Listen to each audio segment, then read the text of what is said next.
Olá, muito boa noite, sejam todos muito bem-vindos aqui na live hoje. Bom dia, boa tarde para quem vai estar chegando depois aqui para assistir essa live. E eu quero agradecer vocês semanalmente aqui conosco, interagindo, participando. É isso aí, gente. Então, o nosso tema é sobre ginástica cerebral. A minha convidada é a Dirce Rodrigues.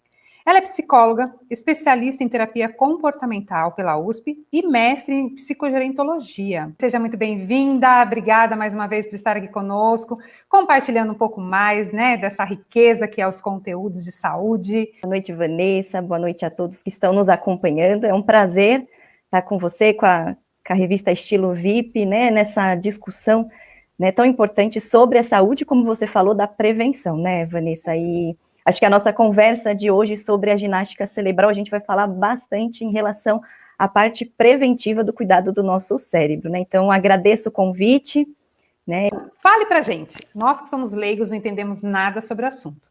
O que é a ginástica cerebral e quais são os benefícios dela? A ginástica cerebral, Vanessa, são exercícios, são atividades, são intervenções que a gente realiza não farmacológica no cuidado do cérebro. Então, são atividades que vão estimular as nossas funções cognitivas, que vão estimular o nosso cérebro. Quando a gente fala assim, funções cognitivas, a gente está falando de todo uma composição, os domínios cognitivos que a gente tem, desde memória, desde a atenção, desde a nossa percepção sobre as coisas, o nosso raciocínio, todos esses fatores, todos esses domínios, eles formam a nossa função cognitiva, Então, a ginástica cerebral são treinos, são exercícios, que vão estimular essas áreas do nosso cérebro, Então, a gente tem diversos exercícios que vão estimular determinadas áreas desse cérebro conforme o objetivo que você está trabalhando, Então, se você está trabalhando especificamente, vamos supor, para estimular a memória de curto prazo, memória de trabalho. Então, eu tenho exercícios, que vão estimular esta área do cérebro. Eu quero estimular, eu quero treinar a minha linguagem, tá? Então, eu tenho exercícios que vão treinar e estimular a linguagem, Então, essa estimulação, é um tipo de intervenção, então ele vai ter o potencial de melhorar aí e preservar o nosso funcionamento cognitivo, dar essa funcionalidade no nosso dia a dia, porque tudo que a gente faz no nosso dia a dia depende do funcionamento do nosso cérebro. Tá? Então, as pessoas que, por exemplo, falam assim, Dirce, mas eu perco o foco muito rápido, eu estou trabalhando aqui, mas se eu ver um negócio aqui, eu já me desfoquei. Então, é possível exercitar para que a pessoa tenha maior concentração e foco no que ela está fazendo, para não ter tantas distrações. Sim, a gente tem estratégias e treinos para fazer com que a pessoa tenha uma melhor concentração, uma melhor atenção.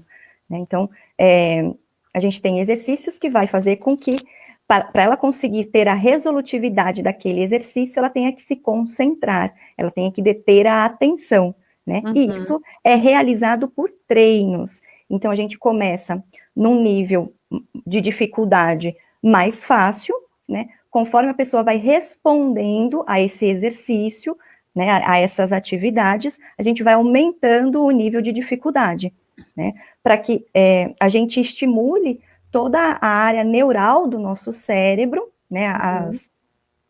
as conexões, as sinapses, para que haja essa melhora, desse processo cognitivo que a gente está trabalhando, por exemplo, a atenção. E, por exemplo, eu sei que muitas pessoas sabem, mas você, como uma profissional da área, fale para nós assim, qual que é a importância do cérebro na nossa vida diária?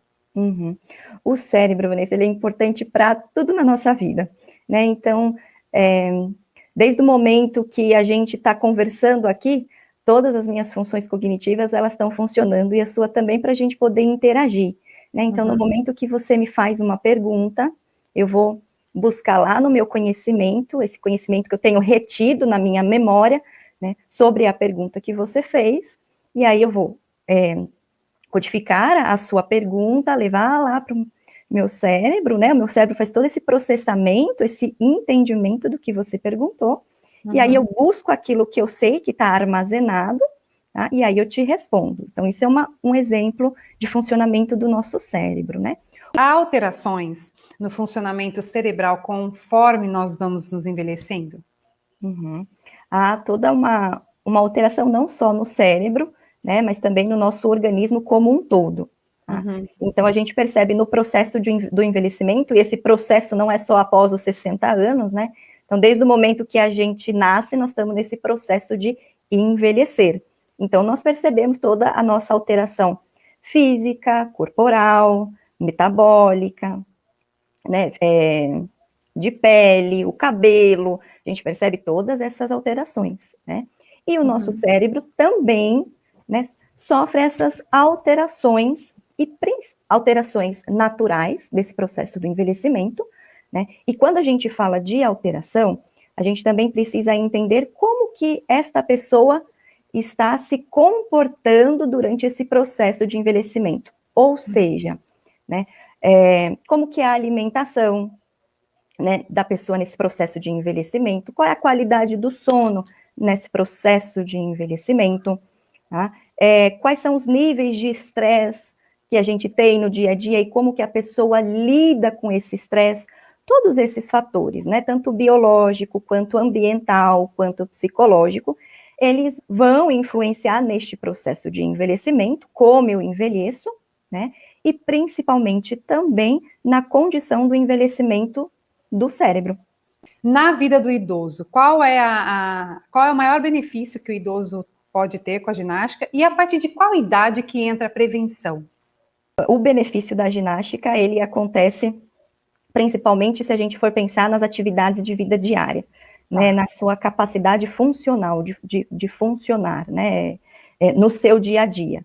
Então, por exemplo, Vanessa, a gente tem muitas queixas do idoso relacionado à memória de curto prazo, né? Então, e a gente também tem, pode ser que o público que está com a gente acabe se percebendo nesses exemplos que eu vou dar.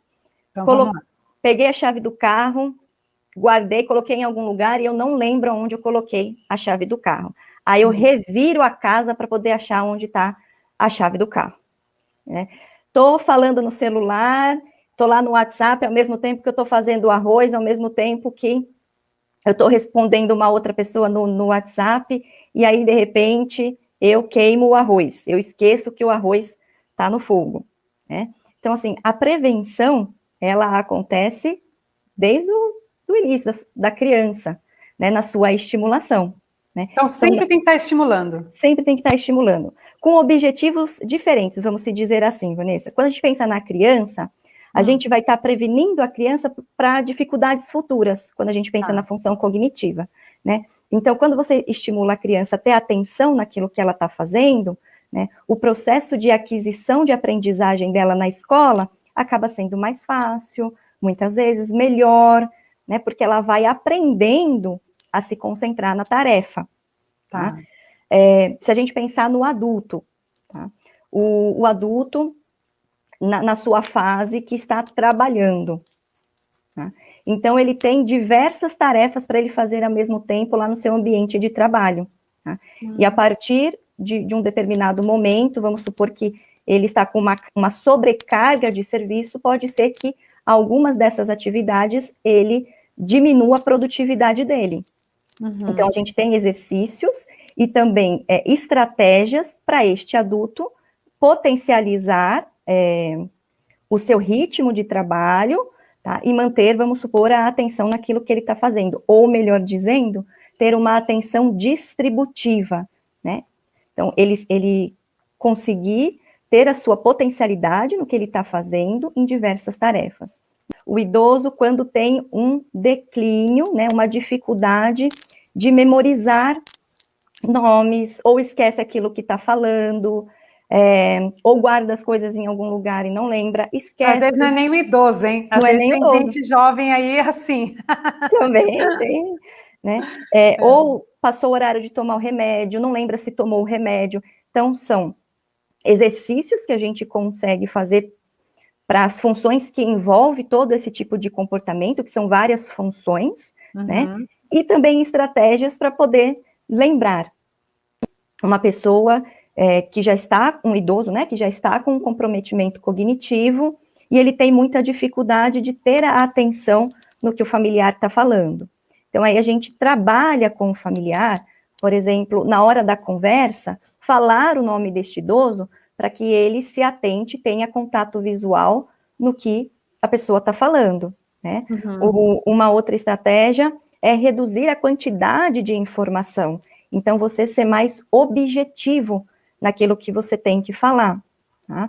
Uma outra coisa importante também, diminuir os estímulos, tá? Porque pode dificultar o idoso estar prestando atenção no que você está falando com a televisão ligada, por exemplo, né? Porque aí ele vai querer prestar atenção na televisão e na hora que ele desvia a atenção do foco principal, que seria aquilo que o familiar está conversando, né?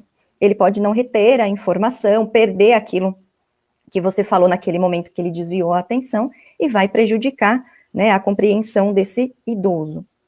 Então, uma outra estratégia que pode ter, vamos supor que eu vou tomar o remédio às 21 horas.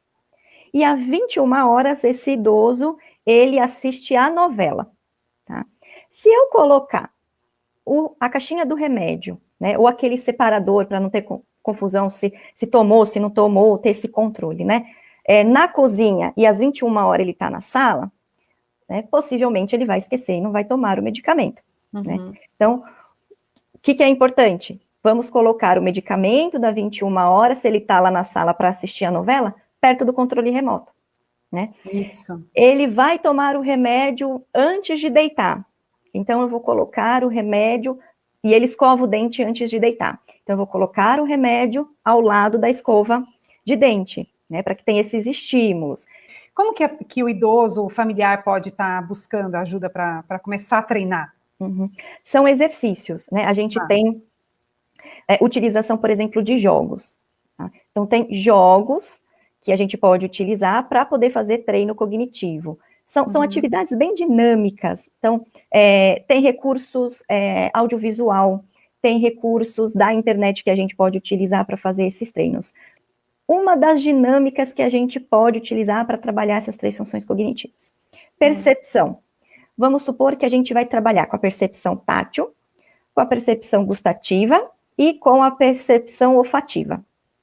Eu posso separar potinhos, tá, com tipos de frutas ou de alimentos, vendar os olhos do idoso e pedir para que este idoso, né, perceba gustativamente que o gosto, a textura, né, e verificar todos esses detalhes de forma gustativa, e ele vai falar, nossa, é azedo, é doce, né? E fale para nós um pouquinho sobre o teu livro, que eu sei que o seu livro, ele é de grande ensinamento. Vou deixar para você falar, para você apresentar, porque eu acho que vai ajudar muita gente. Teve uma excelente iniciativa. Mostre para nós. Sim.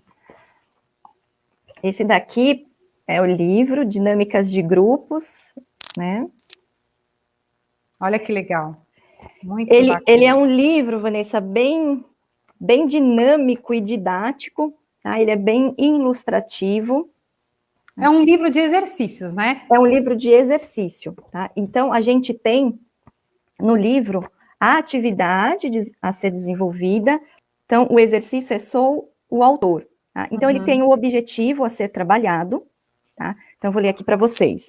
Exercitar a capacidade de sequência lógica e atenção dos idosos e o desempenho da linguagem e criatividade de histórias.